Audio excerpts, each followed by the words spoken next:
So good evening, everyone, and thank you so much for joining our United Way Oxford Community United Conversation series.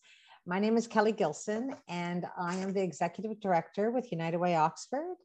And I welcome you to this this evening, and this is part of a series that we have been doing now for the last year or so, as one of the many roles that United Way has in our community. We really believe in creating and building awareness and understanding of social issues, of pressing situations, of what we often refer to as unignorable social issues.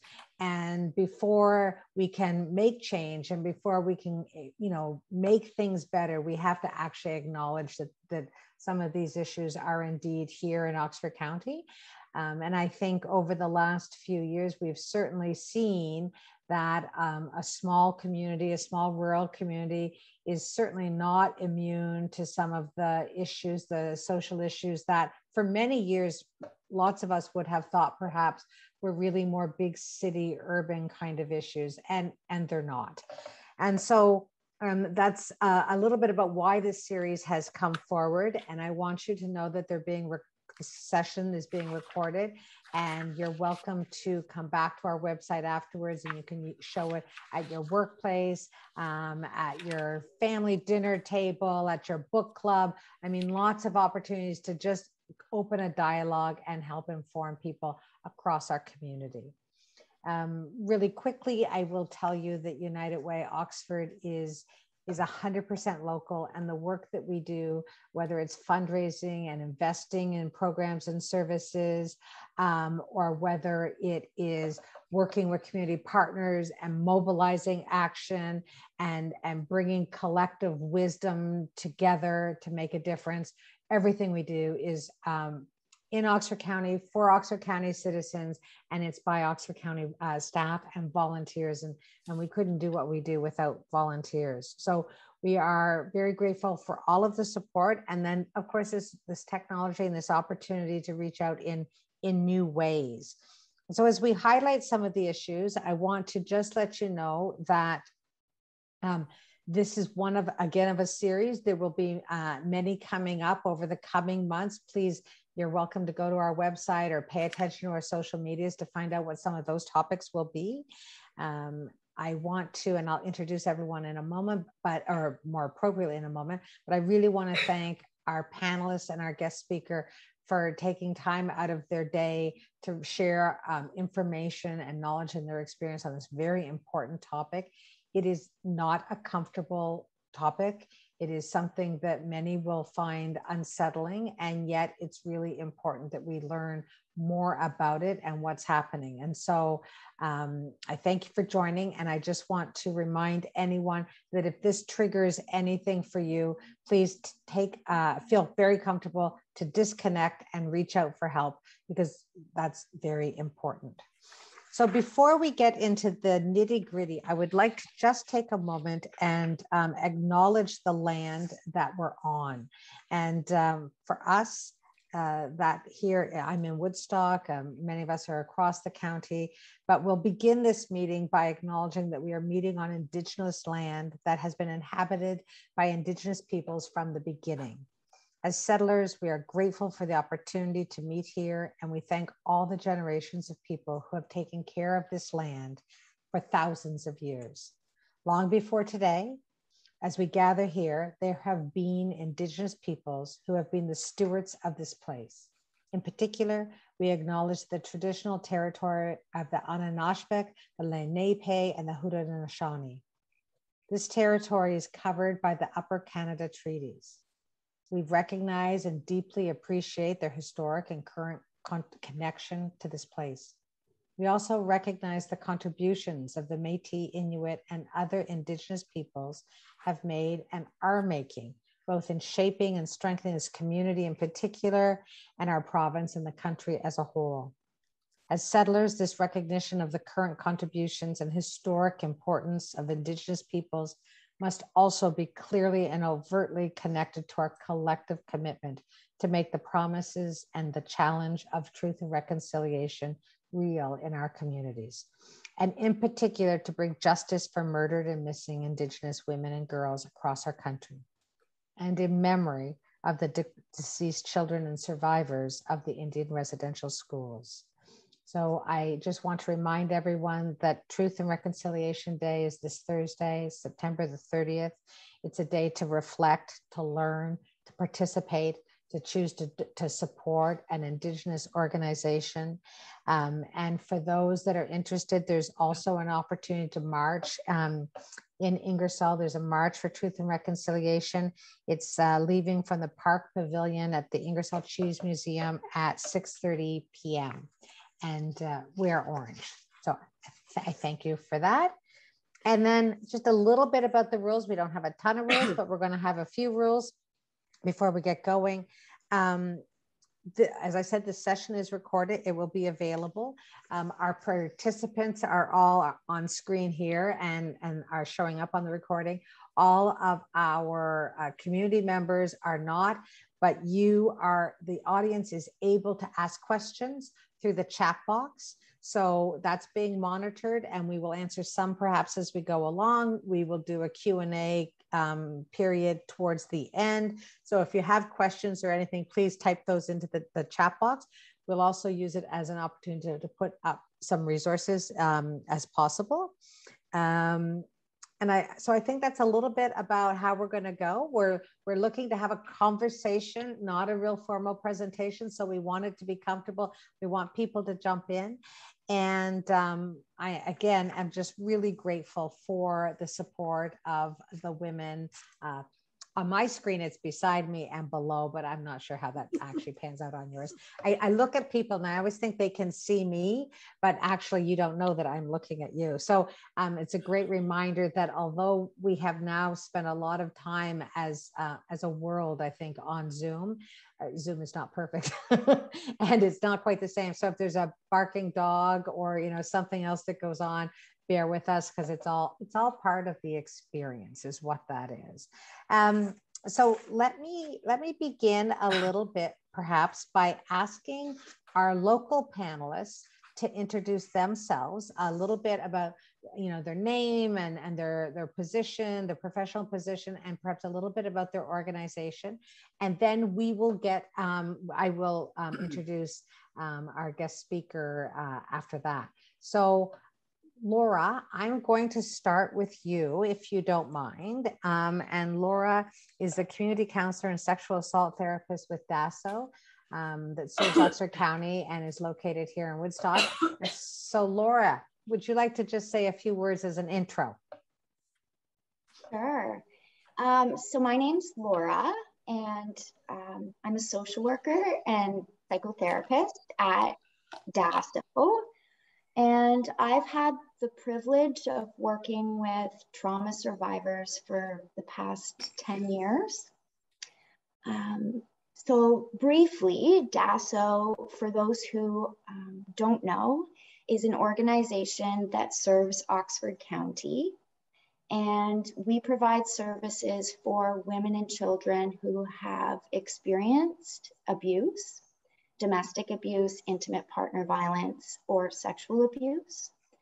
And we have a variety of programs, including emergency shelter. We have programs aimed at supporting children who have been exposed to violence. And we have community-based programs supporting women with court, navigating legal systems, navigating housing.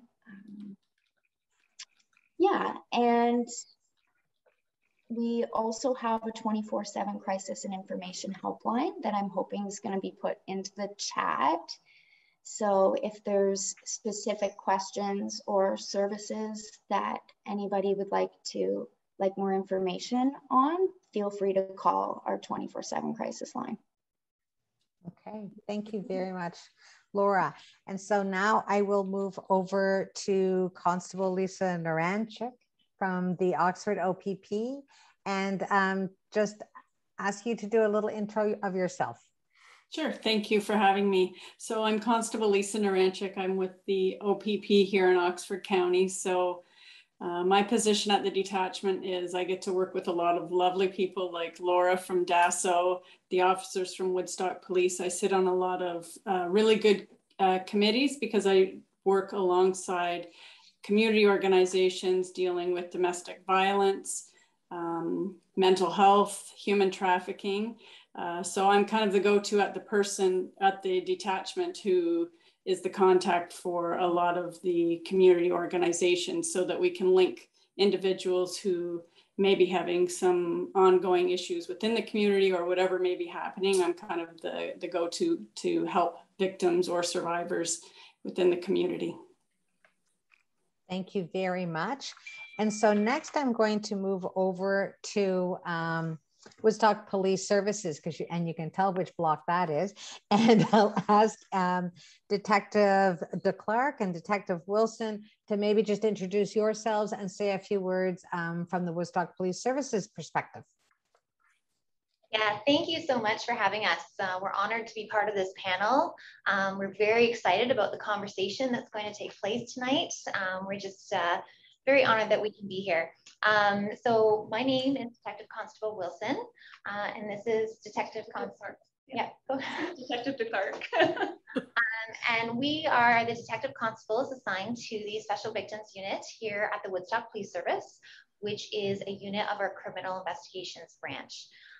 So our job really is we are responsible for investigating, assisting, acting as a resource to all victims of crime when it comes to such things as human trafficking, sexual-based crimes, as well as intimate partner violence and elder abuse. So we're very looking forward to this role. We're very excited about it. So we were actually we received a grant to open or to start the Special Victims Unit. Before we started here, we were both patrol officers, and we had a lot of firsthand experience with victims of domestic violence and seeing some of the warning signs. We both had some roles in schools. Detective Wilson had a little bit more experience than I did, so we can really see the issue all across the board with young people, with other people who have, different issues with their, in their lives that cause them to be more open to being victimized. Excellent. Thank you both so very much. And so I'm actually going to read a little bit about the bio as an introduction to our guest speaker. And I think that because you're going to probably not want to say all this for yourself, but it's so amazing. And so what I think is fantastic is for all of her experience and her depth and her reach across the province and frankly across the province, across the country. Kelly actually is very familiar with Oxford County and with our community and has done lots of work here. So she will have that lens as part of her presentation. And then we're blessed, of course, with our local panelists who very much are entrenched in our local lens. And so I think it's important to put that perspective there. So without further ado, I will tell you that, may I introduce you please to Kelly Tallon Franklin. And Kelly is the executive director with an organization called Courage for Freedom. And she is the founder and the executive director of that, which is a Canadian leading organization that exists to educate, train, and certify frontline and community service providers on proven strategies and prevention tactics to serve vulnerable victims of human trafficking and sexual exploitation. She's an international and national anti-human trafficking task force chairperson with business and professional women and has been acknowledged and awarded many accolades globally as a survivor advocate, an activist champion of minor-aged children and youth.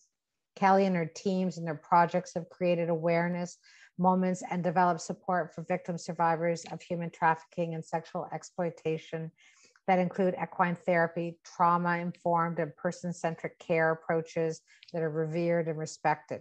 She's a survivor, a best-selling author, award-winning speaker, respected advocate, a trainer on the issue, and and she is here with us this evening. And so, Kelly, thank you so much for joining us. So we have like Kelly 1 and Kelly 2.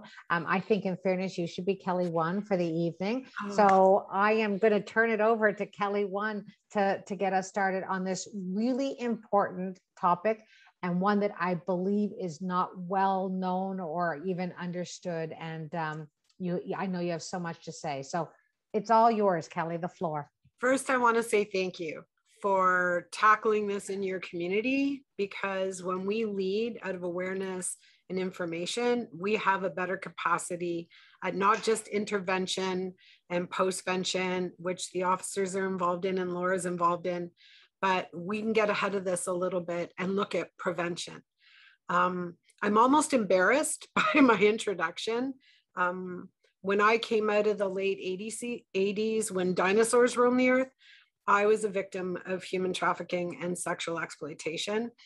Today, I don't really focus on that than to use it as my capacity to relate with victim survivors for the purpose of helping them with an exit strategy and to support their families and understanding negative entrenched behaviors and human trafficking trauma specific complex PTSD and more.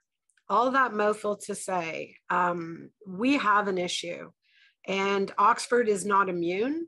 The officers here are being kind, but I'm sure as we get rolling, they will give you some more information to give you an idea and an understanding of how this is actually intersecting with each one of us. So I'm going to challenge you tonight that there is not one single one of you that is listening that does not have a network, that does not have a few friends. And if you don't, hook up with Kelly too. She'll hang out with you. And you need to be sharing highly intelligent, relevant, socially correct, non-stigmatizing, non-victimizing action items. So regardless of whether you're here and you're on page 1 on this issue, or you've just, seen a couple news ads and you're still really getting your head around how this affects your community, or you're on page 250 and you're well read and you're working in an industry or a group or an organization that is actively engaging prevention, there is something that you're going to hear in conversation tonight. So I'm asking everybody, and maybe somebody can type this in the chat, that before we go any further, every single person on this call tonight and on our virtual can put this number in their cell phone, 911. That is the first, the fastest, and the best number to call when you believe you have not only noticed signs of human trafficking, sex trafficking, and sexual exploitation, but when you have done a little research, educated yourself, taken a little bit of community training, and understand behaviors. Because sometimes it's not a poster with a girl with duct tape on her mouth. And I'm going to speak in the feminine pronoun because the majority of those that I work with, I have 37 on my board right here. I'm in a safe house tonight, and I have 37 on my board tonight that we are reaching out to them, their families, their communities, and other support workers to care for, to help them on their self-directed journey of empowerment to exit sex trafficking and start to heal and grow. When we started in 2013 to make this our full-time business as Farmtown Canada, people thought we were the plowing match. I'm sorry, that's a Tillsonburg joke. My husband's from Tillsonburg. And we decided to rebrand with a name that made sense to the over 350 victim survivors that we've had the privilege to come alongside of in their journeys of wellness, out of what has victimized them, what has destroyed their lives, destroyed their families, destroyed communities, and more. So when I talk, I like to speak about what I know to be true, currently happening, the things that young girls and women are telling me. And I like to get the information to everybody in our community that can arrest bad people that are doing bad things. And it's not just sex traffickers. I want to challenge our community to start asking the question, who's buying the almost 72% 24 and younger in our community, and for their own personal gratification and for commodification of them as sexual objects? I'm sorry, I'm going to ask the question, who's buying our children? And with that, in 2018 to 2019, I was challenged with the cheekiest minor age survivor that Kim Miller from the OPP introduced me to the fact that most people to date say that she actually seems like my biological daughter. We had a great time. We started working at whatever she needed, using horses for trauma-informed work that wasn't just person-centric, wasn't just trauma-informed. But I'm going to say this openly. Violence against women's issues, domestic violence, partner abuse, spousal abuse, all those things are horrific crimes. But there's a line that gets crossed when somebody is purchased and commodified for sex, that takes it another step, that requires different attention. And kudos to Woodstock Police and our OPP, because this is just a piece of what's in your wheelhouse to police. And so we are with you. We know that you want to do a great job in this, and that your community, like is online tonight, needs to be helping you. I say that if people can't do anything else, put the number 1-833-900-1010 in your phone. And if you do not want to call the police station and be identified, you can make an anonymous call to the Canadian Centre to End Human Trafficking. I work with them. Julie Drydeck and I, their ED, are constantly communicating about how important it is.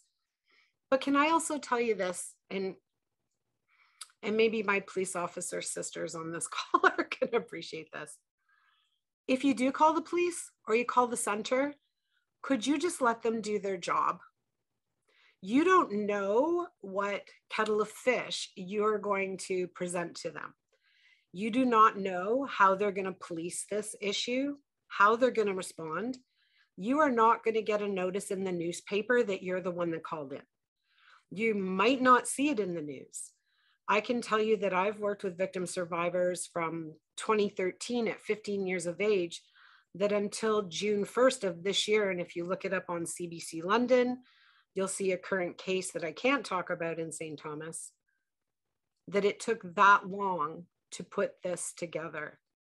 Because we're not talking about women that have one partner that has committed a crime or a violation against their body. We're talking about multiple rapes, multiple instances, different crimes that might intersect with the crime of human trafficking, et cetera, et cetera. The police need to be able to do their job. You do your job and you call in, you let them do their work and take their time and be able to do the right job for their community, because their first thing is to keep that victim survivor safe. And we see it over and over and over again when I've trained at the police college, or I've worked with Homeland Security or Boost or Association of Probation and Parole. All of these officers in our community are troubled by this issue, that 68 to 72%, depending on where you get your stats from, it's 24 and under. And Laura would tell you that somebody that's 24 that has experienced trauma might have a minor age brain that they're trying to mitigate life with. They're trying to think about risk and understand stuff. And the level of shame that is put onto those that are pulled into sex trade and that are victimized is huge. So violence against women, very often, they're thought of as domestic violence victims. Sometimes those that are pulled into sex trade and victimized are thought of as prostitutes who made a choice. And that is very difficult for the community to get their head on. You can know that there is a bevy of reasons. We don't have enough time to go through them all, but if you'd like to do some training, I would tell you to reach out to your local coalitions reach out to your local agencies, reach out to the officers to see when they're doing full-blown presentations, the whole slide deck and all the data that gives you some actionable specific to Woodstock, specific to Oxford. You know, you need to start asking yourself questions. How is this starting? Well, I'd like to not think about this, but sometimes it starts in a neighbor's upstairs room where they're on screen enjoying child rape videos in the privacy of their own home, and then they start to act on things. So whether it's on screen, whether it's in person, it doesn't matter. The biggest demographic that we take issue with in Ontario is minors or those that are traumatized and still trying to respond with a non-adult functioning brain. The other thing that we did is we listened to survivors. We listened and we acted. So we actually traveled around the province from 2017 to 2019, working with survivors, and stopped in one of the Enroute bathrooms. So we realized that the same things that we do when we travel, those that were skipping across the corridor, as we now all fondly refer to it. And by the way, there's a corridor in every province and territory in Canada, every one.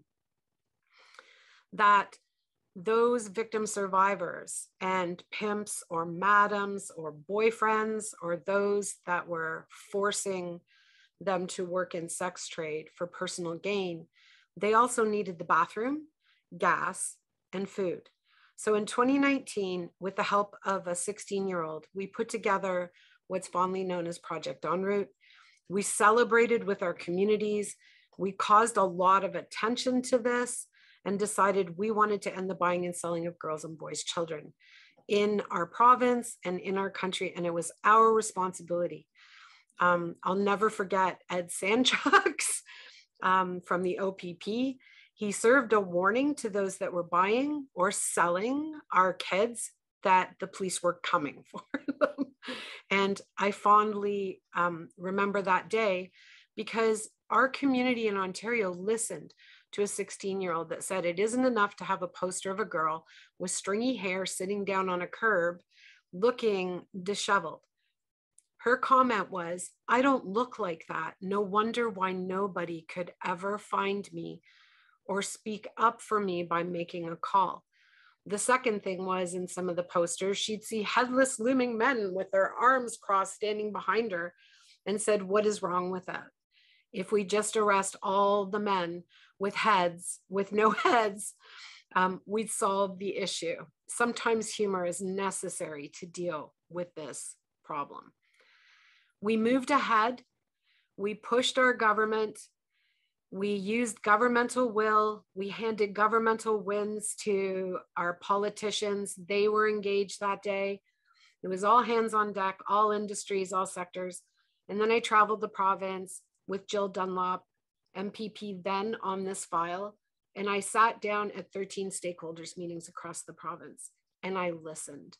And then we advocated, we don't lobby, we advocated and we activated community groups to be able to start pushing governmental will, developing the robust Ontario strategy that we enjoy, which is the strongest human trafficking strategy in Canada.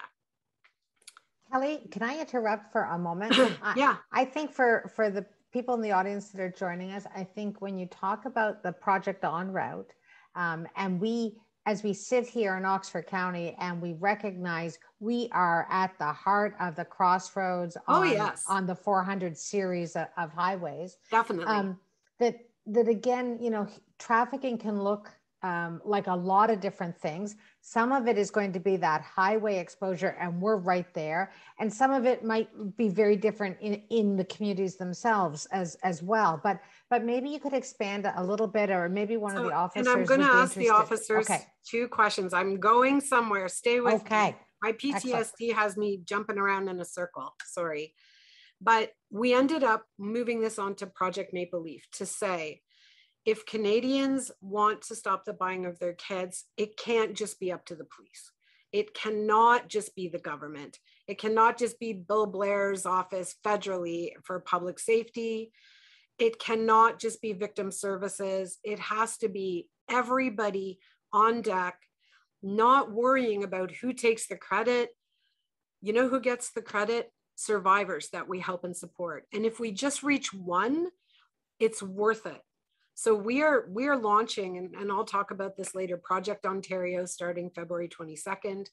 We were able to work with, both micro level with survivors that, tomorrow I will go meet girls that have just been brought home, and to support the officers, to support the victim services people, to support the VWAP workers at court, and to offer our horses and anything that we know about entrenched behavior that helps this to end up with a good outcome.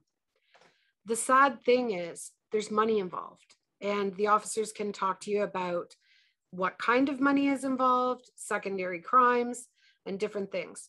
But if we don't take responsibility and give you a telephone number and ask you, I know you've got a million things to do, but twice a year, especially, February 22nd is National Awareness Day. Can you put this on your radar? And July 30th, it's UN Day to end trafficking in persons. Can you put it on your radar at least twice a year? You don't have to give up all your other projects or issues, because Kelly at United Way probably has other things to talk about that are unimaginable. But I can tell you that you are the eyes and ears in your community. So think of yourself like you are the red light camera at a stoplight, that you can be those eyes and ears and be extremely intelligent. There's no way 2 girls from Tillsonburg should get on a plane and not be discovered till they're in Calgary. No way. We cannot fail in our call to protect. Police are called to serve and protect. And by the way, I don't rescue. My son's a firefighter. He does that. And so do police. But all we do is support with secondary stuff, and we help. So I really want to hear from the police and what you're seeing, what's going on. We helped to move the dial for officers after years of this work to say, can we change the legislation around the Child and Youth Act to give you more power to police and protect our kids? And we saw that passed June 1st. So there's all kinds of ways you can get involved and help, whether you write a letter, you have conversations, you take training, you offer to be part of a network in your community. So I'm going to rest now. And I know these officers have a lot to talk about because they're boots on the ground and they're frontline, and they are the ones that literally go in and rescue girls and work with their families and their communities. And by the way, the level of vicarious trauma, both on the families of victim survivors and on a buyer's family, if they're outed.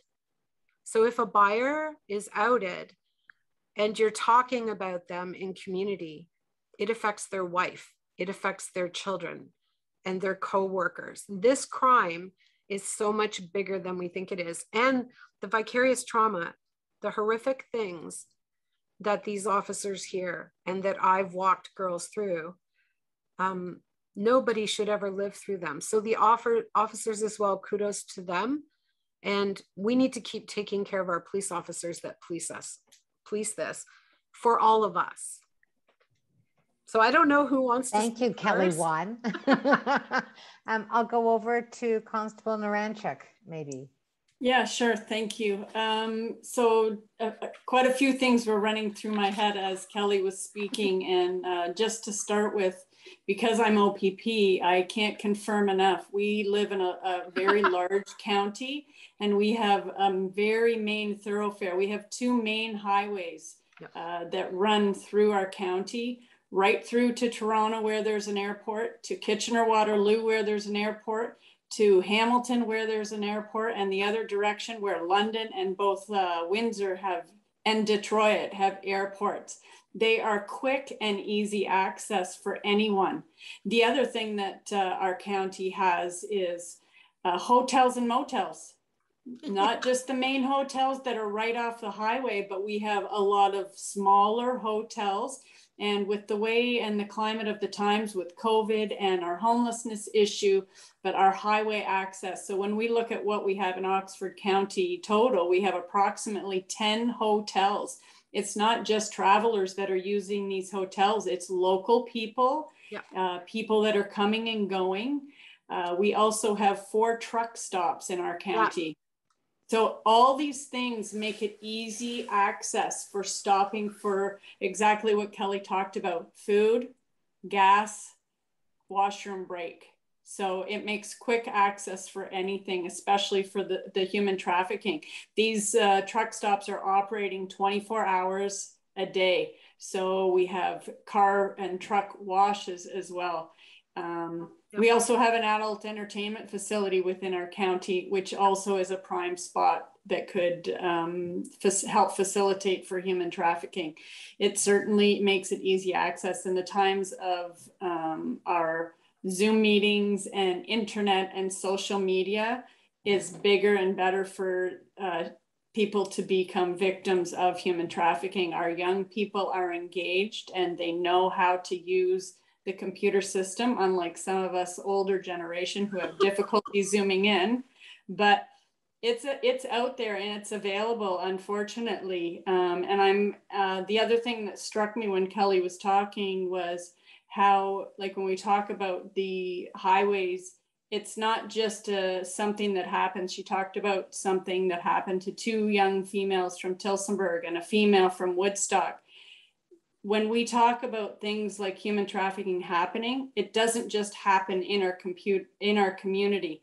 They could be quickly removed and then they're gone to another community. For a police service, what that means is then it's moved from one police service across another police service, across another police service, across a federal police service. So when we're engaging as police officers in these types of investigations, we just need people to understand that it's multi-jurisdictional and it can take a lot of collaboration.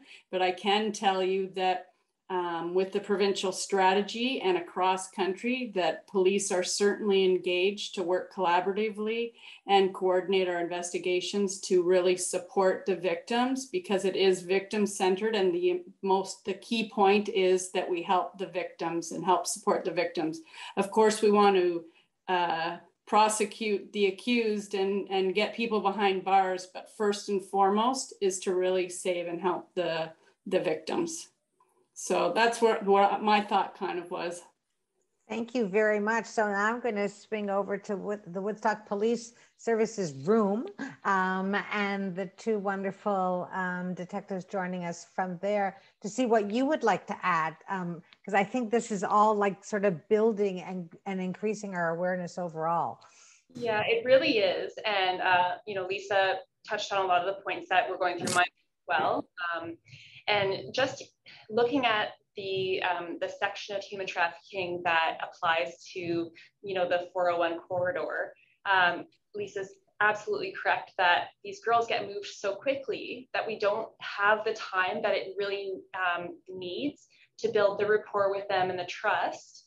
And so what we would like to see is a multi-jurisdictional kind of approach, and that seems to be what is happening. So they're getting the same message, and if they have contact with, say, Toronto Police or OPP or Woodstock, it's going to be the same message that we're here for you, and here are the resources that we can set you up with. So for our unit in particular, at Woodstock Police, we're really looking to partner with other police services to have some proactive initiatives and to actually try to locate some of these girls along the 401 and get them some help. Mm-hmm. I'd also like to add to that a different aspect that we also spend a lot of time and attention in rapport building and relationship building, especially with the youth in our community, because there's, yes, a very obvious with the 401 corridor that's out there and very public, but there's also a very private side to this as well, where the grooming and the luring and the time where it takes place, where we would call a lot of victims don't necessarily identify or see themselves as victims for very long periods of time. So getting into our communities, especially with our youth in the high schools and that kind of a thing, to educate, to give knowledge. Knowledge is power to these young people. And so educating them and exposing them to the red flags, to the dangers, to the things that maybe they don't see right now, but that could actually be happening to them during that time. And again, those things are very lengthy things. Somebody could be groomed for months and months on end without knowing it. And so there's a lot of things to investigate and to look in, and it's a very private side as well. So there's a public side, and then there's that very private side. And just to add to what Detective Wilson was speaking about, with the fact that a lot of the victims, especially young victims, don't realize that they are a victim because they don't know what human trafficking actually looks like. There's a misconception that, right, they're going to be kidnapped and taken overseas, or there's sort of like a pretty woman aspect to it, or like a romanticized aspect, but they don't really recognize what human trafficking actually looks like, and to see those red flags. So that's part of our role too, is just really educating them on what it looks like. Yeah, and it's Lisa again. If I can just quickly jump in addition to what the ladies are talking about with educating the young people, we do have a domestic review team in town, and what we've started also doing is educating the public, because as they've said, public knowledge is power. So the more people know, the more they know about it. And we've begun taking information to all of our hotels so that when people are checking in, they can educate the staff on what to look for, what to be aware for, so that if they see signs, then they can call for help for people if they believe that this is something that's going on. So it's not just the hotels, but it's something we're working to educate the entire community of Oxford County to keep our people safe. A large, Go ahead. I was just going to say a large aspect as well, and a policing forefront is the continual training, and then passing that training along to those frontline officers, so that they're able to see those red flags, and they're able to, you know, read between the lines and know what to look for, because it's not obvious. Like you said with the posters, it's not the girl with masking tape across her face. Nope. There are young people who could be trafficked who still maintain their normal schedules and their normal lives, and so yes, we're trained, and yes, we take training, and then, you know, passing on that training to others who are frontline, who are, you know, their first responders at the call, talking to the victims. So I think that that's really important as well, and something that will be happening. And I wanted to just say thank you for acknowledging that, because when you have a team of support people and more officers that are able to help you support, we've run into situations where there have been girls moved across the province from communities as small as Emeryville, like population 450.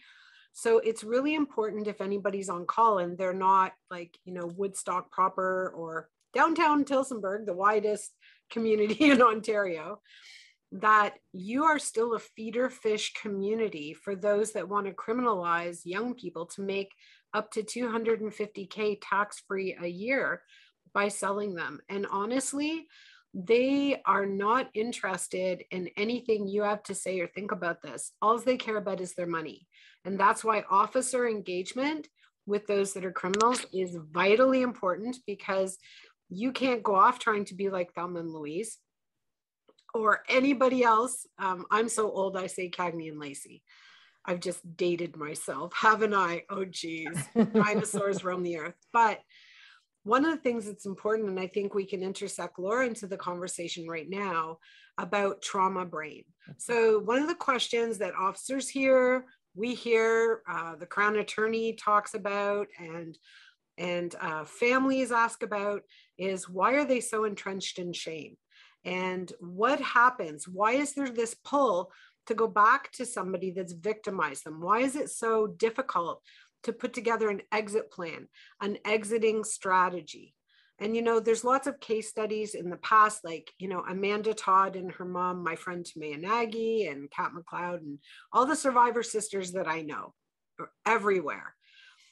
Trauma brain, you can't just explain it unless you've lived it. And complex trauma around this issue that has to do with human trafficking kind of supersedes the level when there's other kinds of violent traumas, because it's commodification and it's repeated rape.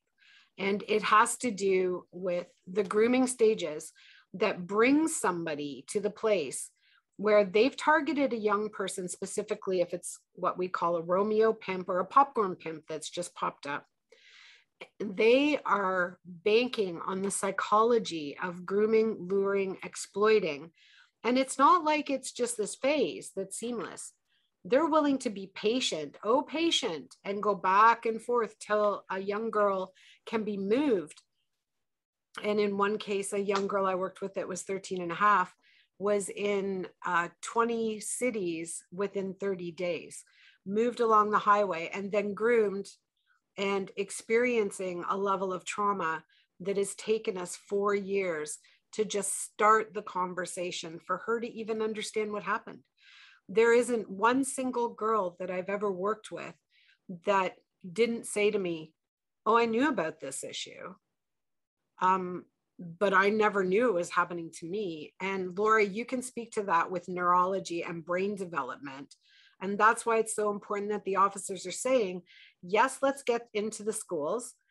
The province is demanding it. We're actually working with our survivor allies, and right now I'm working with Thames Valley District School Board on their rollout for the educational component, and Cassandra Diamond from Bridges North, and everybody that's already done this work, including police officers that have the presentations.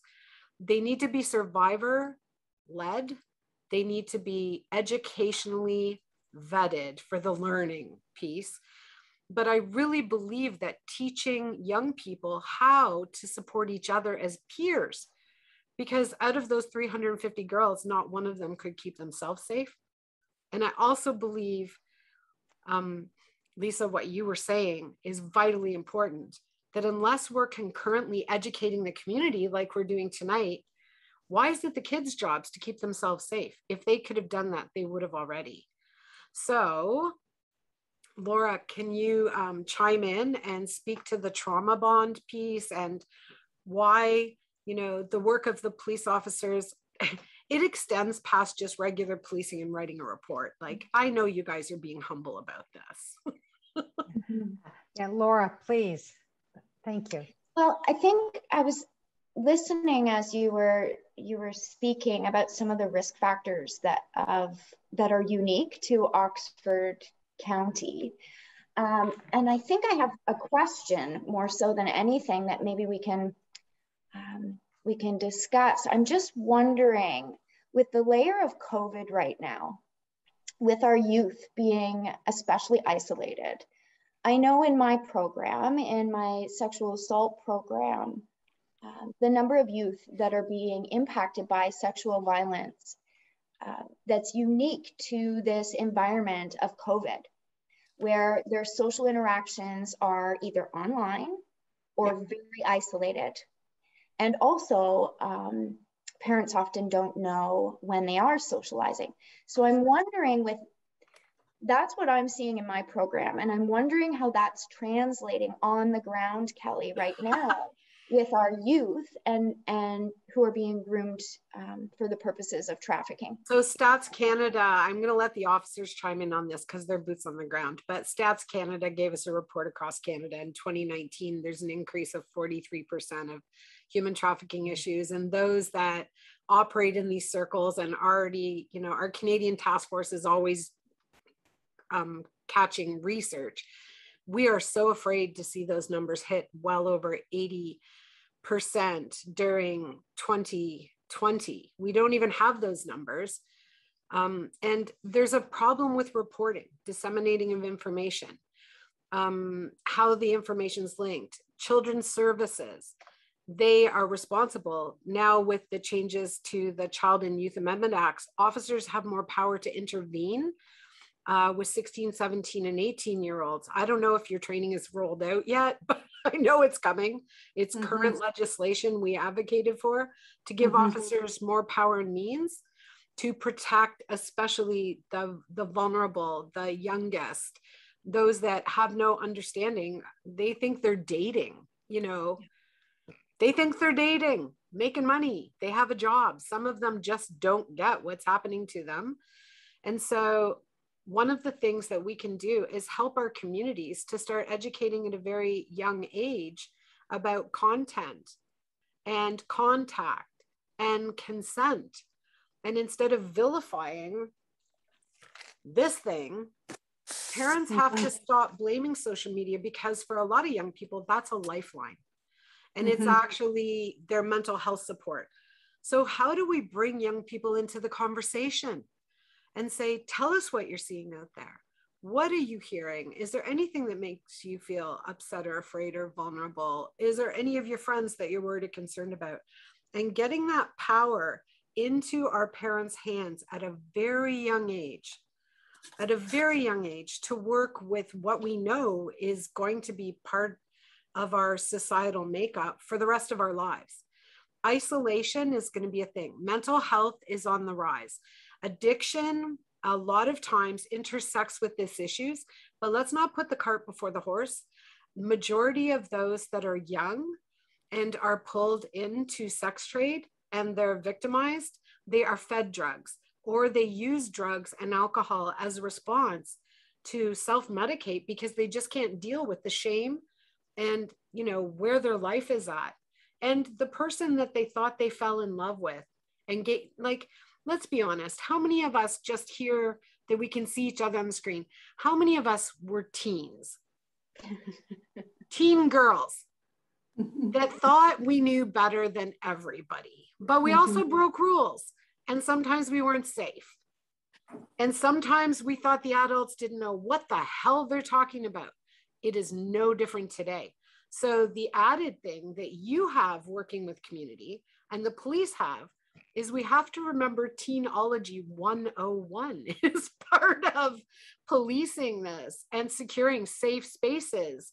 And, you know, kids that want to run away at 16 and don't understand, somebody's going to have to keep them safe, and we're going to have to help children's services to do a better job in that, and help to report the Black Ops information, like how many kids are we suspecting this is happening, so we can get funding for Oxford, and we can get specific officers for HT, and we can get special counseling for HT, and we can get special beds for HT, because I can tell you honestly, with all the girls I've worked with, you know, traveling to Covenant House, to House of Sophrosine, Windsor Lifehouse, and out to, you know, victim services and Leeds Grenville. It doesn't matter where I go. Young people that have experienced this because of the level of trauma and what's fried in their neural pathways requires not a program. They do not succeed well in a program. You put them in a program, they're not going to get up on time. They're not going to manage they can't manage basic stuff. The first stage of exiting human trafficking in the first 6 months is called chaos. And then they're teenagers too. So add that to the mix and it's a storm.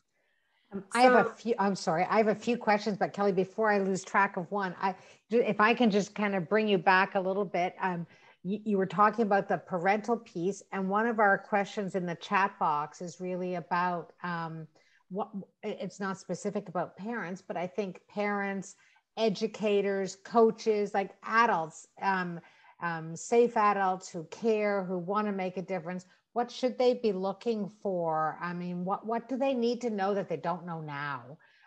Because I think you touched on it, and then there's more on that trauma piece as well. First, if you're going to be fear-based, you're going to lose your kids. You are going to send them to traffickers. You're going to send them towards exploiters. They're going to stop talking to you. So the first thing any parent can do is have open communication with their kids. And the way to do that is to listen. Don't tell the kids. They don't care. They don't care about my story in the 80s. I would add to that. Sorry, I would just add to that the best safety planning tip that we can be sharing with our youth and sharing with anyone is our gut feeling. So that's a conversation parents to be having with your kiddos about trusting that gut feeling. Sorry to interject there, but I think no, it's good. But you have to start when they're young. Like when you've got a 16-year-old and there's a pimp Romeoing your child with all kinds of promises because she, like, do we remember being 16 and so wanting to be loved and accepted and having no idea how to date or what that looks like? I'm going to say this straight up. I can't tell you how many girls that I've worked with that as soon as they go back to high school and we get them integrated, some boy sends them a picture of their penis. That is how they are dating. So how do we talk to our kids? We need to talk about what's really happening in their world. And they will invite us in when they trust us to hear them, and develop safety plans around that. I mean, obviously, you're not going to hand the kids over to a trafficker. The other thing that I wanted to add in there too is about, it's great we keep our kids safe, but we also want to teach all of our kids to treat others with respect. Yes. So these pictures that they're sending is not respectful behavior. We want to be educating, like Kelly said, our kids from a young age on appropriateness. The no is no, the respectful way we talk to people, the way we treat them. It's not just our young ladies that we want to keep safe. It is our young boys that we want to keep safe. Yes, exactly. And we want to keep them safe from human trafficking, but we also want to keep them safe from getting in trouble with the law for inappropriate behavior. So it's a whole huge education piece from the time that they're young and opening the lines of communication just to keep everyone safe. And our officers can speak to this right now. If somebody is sharing inappropriate sexual pictures of somebody else, what is it called and what can happen to them? Not just adults, but other youth. So you want to speak to that. And so parents understand that. So when young people are they're producing pornographic material, essentially is what they're doing. When they're sharing it, they're then distributing child pornography. If somebody sends someone an image that they haven't requested, they can be charged with legal criminal charges. So these young kids, and I know part of the VIP that we go into the schools and teach the grade 6, the VIP, the OPP Kids program, we cover all of that child pornography, because when kids start getting devices and they start getting into their chat groups, then they get a little more adventurous than they might not. So they need to be aware of the consequences of these types of behaviors. So I feel like if we're teaching them to be respectful of themselves and of others, that it's going to go a long ways. But we certainly don't want to see our have seen that happen where kids have taken pictures, shared them, and then their buddy shares it and so on. It's like, I'm going to date myself. It's like the old I think it was perk commercials, and so on and so on and so on. Everybody will get charged if they just continue on. So and for a young person to catch a charge like that, just puts them into a cycle of criminal activity, and it makes it very difficult for them within community and for other parents and with their parents, especially in a smaller community. I'm sorry, but it doesn't take very much for people to figure out which school the charges are in, whose families they are. But can I tell you something, just everybody on call, and I know the police can appreciate this as well, and Laura and Kelly, that we have to stop victimizing and stigmatizing people. This is not a victimless crime. And so when something happens to somebody in communities, I know smaller communities, we do this horrifically. We do this. We talk about that family or those kids, or didn't you? That is not going to help your community, because tomorrow it could be you are that family. You are those people. It is your child. It is your grandchild. It is your niece or nephew. It is not a respecter of socioeconomics. It is not a respecter of demographics or culture. So although there's some indicators that would speak to somebody in the LGBTQ plus community that are higher at risk, those from Indigenous communities, 51% of all trafficking in Canada is Indigenous victims, although they make up only 4% of our communities nationally. It also talks about those that are in foster or child protective care, those that are walking through mental health or have labor or immigrant or language issues or barriers or misconstructs or no information about their human rights. We cannot just look to those communities and blame them, because that's what's happening. And we pat ourselves on the back and think it's never going to happen in our community, not to our demographic. Well, I'm sorry. The demographic of buyers is over 65% of those that are buying our children nationally and provincially, including in Oxford, are Caucasian male. They are married or grandparents. They are college or university educated, farmers or entrepreneurs, business owners, and they have a low median income of 75K. So we need to know that those are the people that are trying to access kids from every demographic. They're trying to victimize women and girls, boys and men from every demographic. It's like they want to go through a shopping list and they're going to get what they want.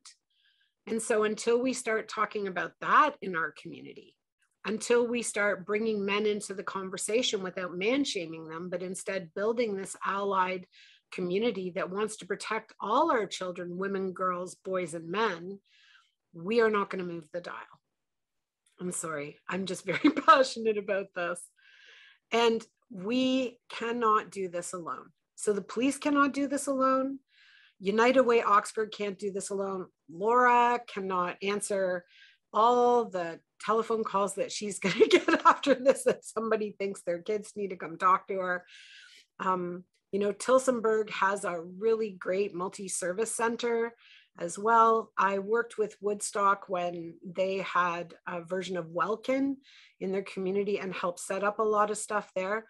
We just need you to all jump on board. And Kelly, I think when we're done today, is going to provide you information about other things. If anybody out there wants to understand what it takes for a survivor to navigate this, go to survivors.org. We worked with 23 human trafficking officers out of Toronto to create a multi-dimensional webpage where you can actually click and all these things of what it takes for somebody to get out, to be well, to go to court, to understand the process, the years. I'm 59 years old.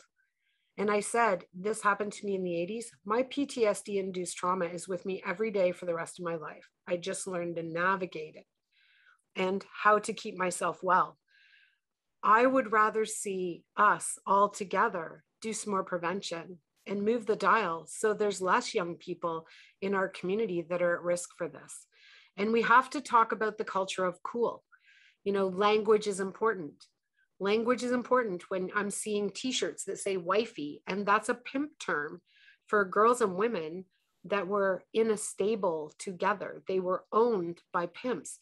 So we really need to pay attention and be very intentional in our communities about what our messaging is without being prudish. We have to be current. We need to be a little bougie, and young people need to know that they can come and talk to us. You know, cops need to have some swag. It's important to be relevant in community, but we need to drive the culture of prevention. It's our responsibility. One of the things I wanted to talk about that my Woodstock police sisters alluded to is how difficult it is for this to actually come up. And the stats show us it's 18 months, up to 18 months till a parent actually knows what's happening to a minor age child. We got to shorten that window, people. And, you know, some of you are probably like, well, do they go missing? No, sometimes we've had young girls that were taken out of school for an hour and did dates. They call them dates or escorting at lunchtime. We had a community where the cameras were disabled at the back end of a school, and a trafficker was bringing what we call johns or buyers or punters into the school to have sex with girls for money in the bathrooms, until a very astute custodian realized the cameras were disabled. They are egregious. They are relentless. They will work tirelessly because they love money. We need to love our young people as much as they love their money. And you had a great comment about sort of the training and such, and that segues to one of the comments in our chat box from someone who says, as someone that runs a business along the 401 corridor, yep, is there somewhere we can get the training for managers and supervisors so that they know what they should be watching for? Yep. So there's one of our villagers who wants to come together to really help, eyes on the ground, and make a difference. So what do you suggest? When we finished Enroute, we were actually called in by the MTO and Enroute, and we actually trained all the Enroute staff and all their managers about the do's and don'ts. And so if anybody's looking for training, they can just write office@courageforfreedom.org. We are really limited in the training we're doing for the end of the year because we're really looking at putting some governmental models forward for corrections and Association of Probation and Parole, but we're not leaving anybody out. So if you let us know what kind of business you're in, what we'll do is we'll put a net out and say, we'll offer a baseline introduction training and we'll answer your questions. And if any of the officers are available to support the training, we always like to have the more the merrier and work through things. And then to give, the other thing that I just want to say is making noise. How many of you know, like, well, I know the officers know this, and Laura and Kelly, you know, that bullies don't like being called out. Bullies like to operate in the dark. They don't like a lot of noise. They don't like things pointed at them. So we have an office kind of West Region near Chief Inspector Glenn Miller and Kim. And then we have an office kind of Southwest Region, kind of headed to Woodstock, in London, St. Thomas, right by Victim Services. And then we have an office in Belleville that services Kingston. And then we have a horse in each location to do the work. What we've realized is we can't do this without your help. So if you want one of these signs and you want to make a declaration about this and you want to add your brand in your information and put it in the window of your store, people will know where you stand in your community. And if we just create a movement, it's not about anybody owning this.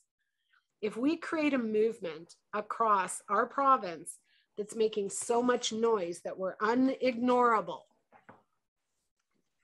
we will help facilitate getting buyers, those out. The buyers, like, I don't care what they decide to do, but stop selling kids. Choose another career path. And if we make it more difficult, the police are doing cross-jurisdictional policing. We love that they're doing that stuff. You know, working with Tai Trong out of Toronto when there were 207 charges 2 years ago. And the other thing I want to encourage the community in Oxford, there is labor trafficking happening. And it intersects with this crime often through nail salons, through seasonal workers that might not know their human rights and not have their documentation or their passports or any of their stuff or know what their rights are. And they can be asked to do extras, like be pulled into sex trade, as well as labor trafficking. So there's all kinds of things that we can keep having conversations about. We need to train. Ask your OPP when they're going to do a community town hall. I'm sure Lisa and the Woodstock police would be able to come forward and actually do a training day that is, and also if you're anywhere on any school, at any school, anywhere in Oxford, go to your parent council and demand that these folks are allowed to come in and present. Because sometimes the school boards are not going to open as freely. Sorry, I'm just saying it. I don't talk about the elephant in the room. Some days I'm just the elephant in the room. And so you want these folks to come into your schools and have permission to speak truth eloquently and reasonably and make those connections with young people. You go to your parent council and you demand that they make these folks guess, and then that the school responds by putting on something to educate parents. So we're not expecting the monkeys to look after their own circus, the children. We need to be looking after our kids. So hopefully that helps a little.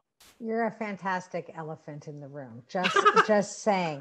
Some days. And just swinging back, I have permission to say that the person who said that they would love to have training is a local Tim Hortons owner.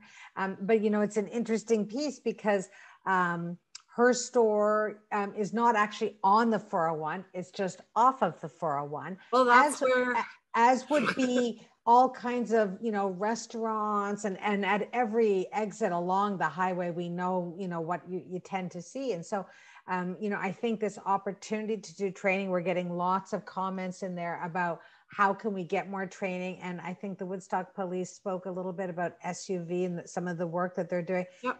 How we could all work together to do some training. I think that that's really, really important.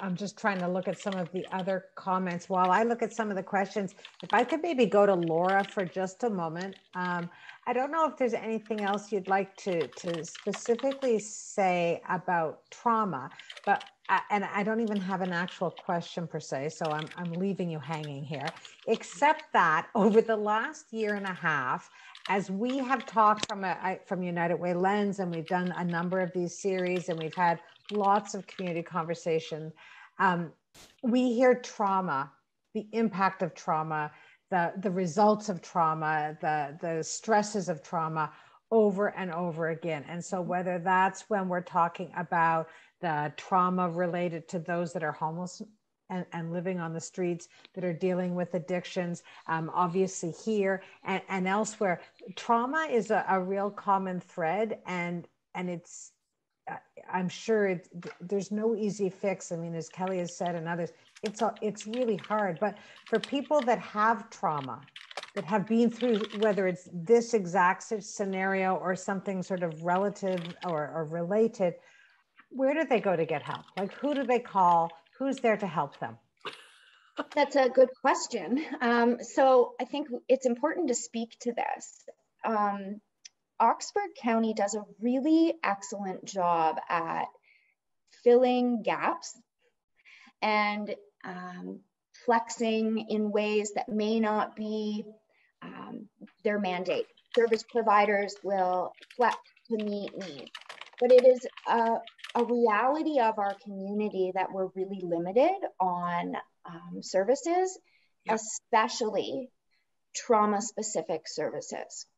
Now, that said, there's places to reach out for support, like, of course, any that of the resources in the chat, and we will connect people the best we can. But I think it needs to be said that we're really limited in Oxford County with regards to actual trauma treatment. I know there's a handful of providers across the county, but real trauma treatment is a long-term venture, right? This isn't a single session, walk-in model type cure. This is, like Kelly was speaking to earlier, this is often a lifetime. So I would say to start, we have walk-in clinics across the community that will refer you to specific providers. That's an excellent place to start, or call the crisis line. is where I would start looking for trauma.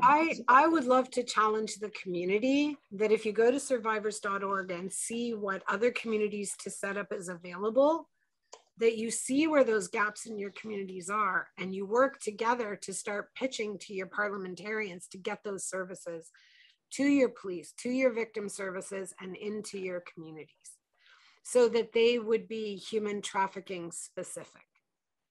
That is something that we, when we're talking to coalitions, and we had 180 different service providers organizations show up to Project OnRoute, now Project Maple Leaf, and they went forward and they started having the conversations, working in community. So if you can bring together Zonta, Women's Institute, if you can bring together Rotary and Kinspersons and Catholic Women's League and your faith-based organizations, along with your industry sectors, and all of you are working together, you're going to be able to go to Ernie's office and say, this is what we need.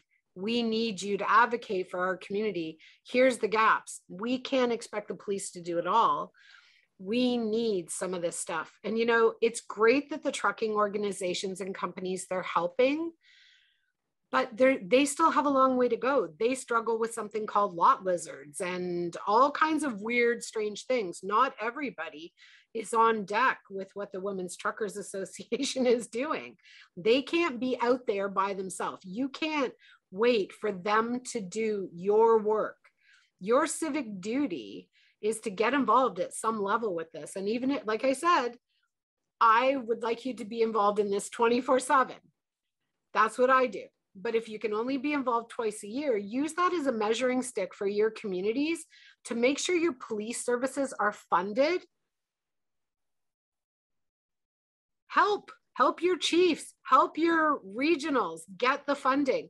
Help Laura to be able to make sure she actually has an HT specialist that's working out of Tillsonburg, that people in Woodstock are working, and they can support, because one of the things I can tell you is sometimes takes up to 18 attempts to exit.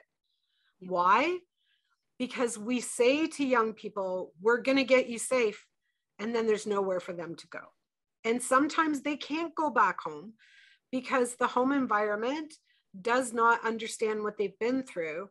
And the vicarious trauma that parents are going through is not going to lend itself to support that young person till they get some help. So Laura and United Way and our police officers and all of us working together on this, we just need to be that PERT commercial. We just need to increase services. And, so I don't know what the gaps in services are specifically in Woodstock and with OPP. There are gaps because I'm getting calls all across the province that there's no space here. If there's a young person and they have an addiction issue, they can't directly go into support services for human trafficking. Very often, addiction support right now, it's up to 24 months to wait. Do they have to get carried outside of their community? Are they going to lose their ability to be supported by their family and be close? Are we moving somebody all the way to downtown Toronto to Covenant House? It's happened because there's no options, but we want to see Oxford knock this out of the park. Mm-hmm. Sorry, it's so hard to actually really listen and then read a little bit on the side, but I'm nosy, so I try and multitask. But I had a question about if maybe the Woodstock Police, and I think it was Kelly one, about victim services. And is there anything that you ladies would like to speak about victim services in particular? Because they're our allies, and I know they work with officers, but they have limited resources too. Mm-hmm. Yes, for the victim services, they actually are an excellent resource for anybody who is being trafficked. Yep. They have certain grant monies that they can access to help get these women out of their trafficking situation. And that's a real concern for anybody who's in a trafficking situation, because a lot of the times their basic needs are being met by their traffickers. And so they worry if they leave where they can go. So United Way is fantastic, and anyone is interested in connecting with United Way, and even family members or friends who think that they know somebody that's being trafficked, they can most definitely reach out to Woodstock Police, and we can set you up with our victim services. And a large part too of what we do is really breaking down that silo mentality of supports and services, and kind of becoming a gateway, an open gateway where we can bridge people's needs and what they need with the services and connect them to that throughout Oxford County. That's excellent. Just to jump in there too with the victim assistance, I know what we've seen in the past too is it's not about the immediate, but for across the borders where everything's happening, they're able to access funding to assist families. If families have to go and bring their loved ones home, they can assist with the financial means to help bring our kids back home. So that is a less of a burden on the families, and it's more help for the families and for the victims to bring them home. I want to tell you that victims assistance program specific to human trafficking is called VQRP, Victims Quick Response Program.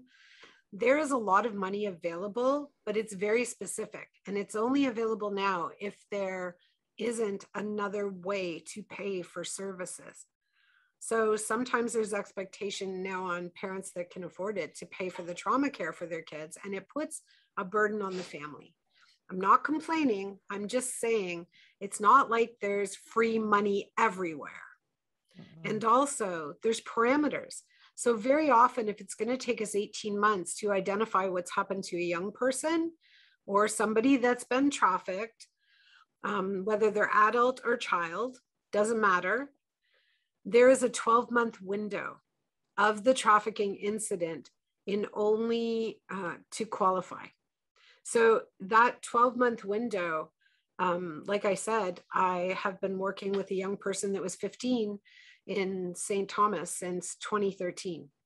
And it took until this year for her to come to a mental and emotional space in her trauma and her life to feel safe and secure enough for a full disclosure.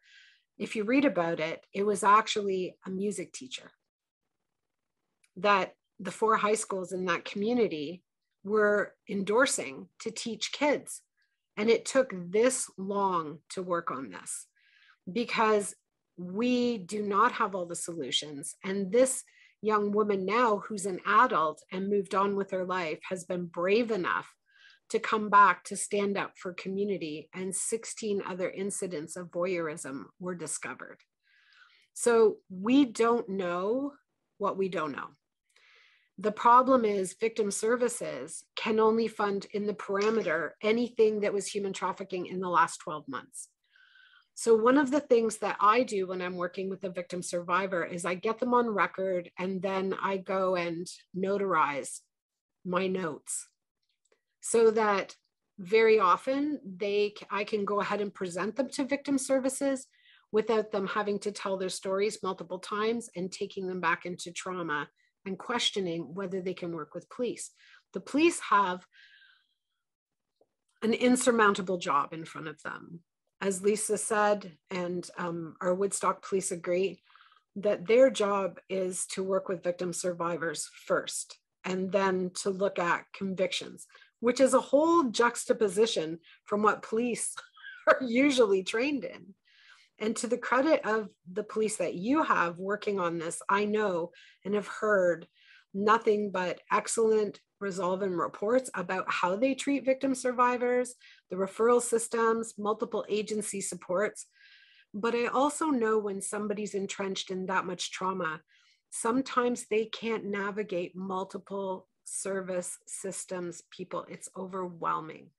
And so having somebody that's a system navigator with them, that is more like a peer mentor and an ally, that's able to work and work in and out of different systems and different support networks, and to help the victim survivor understand process to the best of their ability. We use the word capacity, and officers know this, because the conviction rate on human trafficking in Canada is about 2%.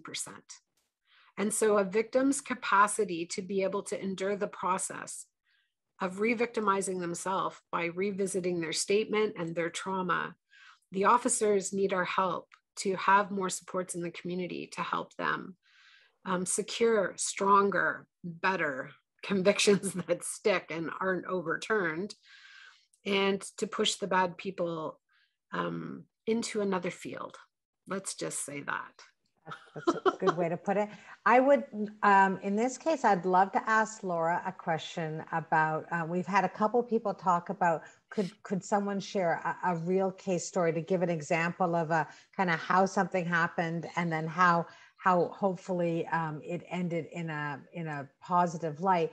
But out of respect for, I know you have stories, but out of respect for the lack of time you had to get the ethics behind sharing stories, I think suffice to say, as a local person doing this work, you would have multiple stories to share if you could indeed share them. And so I think that gives us a context that these are things that are happening here. We know that. But Kelly, you actually have just like, sadly, far too many stories to share and knowledge. And maybe you could share an example so people can understand what it kind of looked like and how maybe people missed some of the signs that if they had the knowledge of, could have been helped in advance. Oh, you're muted. There we go. The COVID mute of shame, right? Yeah. There's two things during COVID. It's the unmute of shame and the go back to the car for the masked walk of shame, right? Oh my goodness. So I'd love if the officers feel comfortable sharing anything that's not current investigative and going to compromise an investigation. If they have anything to share, but what I'd like to share is something hopeful. And that is that the work is difficult, but one of the things we need to remember is resilience. And the human brain and body and emotion were created to be resilient.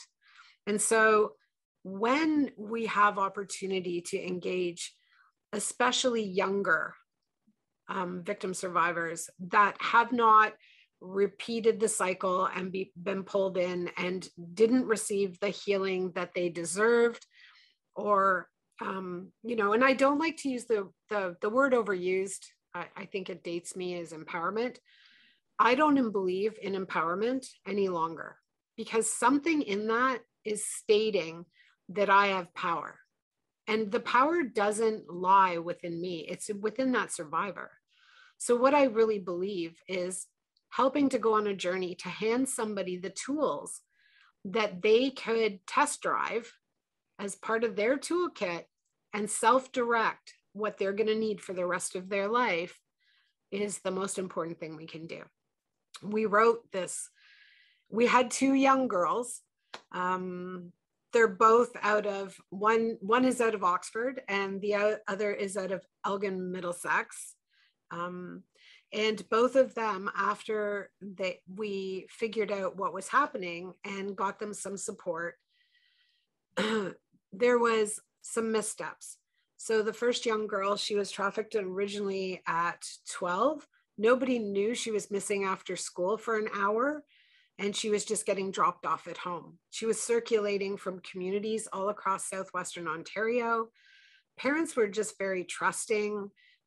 She was a good girl. She came from a good family, and nobody knew this was happening to her because she was so terrified and terrorized. There was a core of 3 guys trafficking her. She actually, by the time she was 13 and a half, she was able to put together a witness statement. She put 3 bad people away in jail. But it didn't end for her because the supports weren't readily available in her community. And so what ended up happening is she stayed in her victim shame mode, and it precluded her to be retargeted and re-victimized. And when these people got out of jail 18 months later, they showed up and they scooped her. And by the way, most trafficking, I think only 1% is snatch and grab. So please don't believe the Liam movies, although he's handsome and I'm Irish, so I like him. But that's not the juxt of how it really happens, especially here. It can, but very often if there's a snatch and grab, there's a pre-existing relationship with the person that they're scooping. And so when just before she was 14, she was scooped. A limo showed up into the community, they found her and they took her and they started moving her across the province of Ontario. And now she wasn't only being worked, she was being forced to recruit and basically almost pimp. This is called Stockholm Syndrome. So she became a bottom to, and so it's the right hand to the pimp. And so it's peer on peer. And very often a lot of this is happening where young girls and young boys are sent into high school to recruit people their own age. So what ended up happening is she just fell apart. She couldn't navigate this. She was moved. She was the young girl that was moved to 20 communities within 30 days to recruit other people. She was found face down, I won't say which community, by police officers outside of a hotel asphyxiating in her own vomit. She had overdosed with crystal meth and at 14 plus was trying to take her life because she didn't think there was any safety for her. She was a Jane Doe. She assaulted an officer because she was in psychosis. She was a Jane Doe for a few days, not even remembering who she was because she was in the section of trauma that wasn't fight, flight, or freeze. She was fawned and she was psychotic. She had to address charges of assaulting an officer, of which she was extremely apologetic. And to this day, she's apologetic and has actually talked to that officer and their friends and allies in this fight now. She was sent to Portage, a youth facility, and somebody had the presence of mind to get us in and understand she had a bigger story. The police, victim services, her social workers allowed her to come to 4-hour sessions twice a week to meet with a horse and start her journey of healing and figure out herself. When she turned 16, she was released back into community and we had to figure out how to go to school. She's the one that had the picture of the penis sent to her. Of course, she used humor to navigate it. So she sent him a picture of our fainting goats. Humor is a great tool to work with victim survivors. The problem was she couldn't graduate grade 12 when she was almost 18 because she couldn't get her English language credit. She just couldn't sit in the class. She didn't fit in. So over here, we created a book. This book went #1 bestseller with a lot of authors. But the reason we actually did the book was so that 2 minor age girls that couldn't get their English language credits could get their English language credits and move on. Both of the young survivors that wrote in this book also became #1 best-selling authors on Amazon. Who figured that? And they're both in post-secondary doing extremely well because somebody believed they could heal. Somebody created space. Officers stood with them, did not re-victimize, intersected them into communities and journeyed with them and became allies in their fight against their complex PTSD-induced trauma. And now one of them is actually finishing up 4 years in sociology and then moving ahead to see if she's going to work on her MSW and her doctorate in trauma-informed work for human trafficking victims. That is why we need to have the resources in your community. So when a little girl or a little boy or a woman or a man, anybody that the police have in their car need to refer them somewhere, there has to be an answer. That's our responsibility. So that's, it's hopeful. We can't just focus on the doom and gloom. There are good endings. There are good endings. And there's still those that are cycling in and out that are still writing their chapters that we cannot give up on either. I'm going to make myself cry. People did not give up on me. You can imagine how messy I was when I came out and I had, I was actually incarcerated and paroled out to Elizabeth Fry and gave birth to my son, who's now a firefighter. in Toronto, lives in London. So there's hope. And every young person that I work with, every police officer that I work with, I encourage them not to lose that hope. And if we do, take a self-care break, step away, get your batteries charged, even if you're on call tonight and you need that. Kelly, I can't think of a better way to actually end this session than with that feeling of hope and that sense that as a community, we can be there. We can make sure that people get the support that they need when they need it, that we can help educate and train and build awareness and prevent some of this from happening, and that we together as a community can be the village that looks after our village and everyone in it. And so I know for the people that are on the audience members, I know we have not been able to get to every question. I am sorry for that. There's so much to unpack here. I also believe we probably only touched a little tiny bit of what this actually is.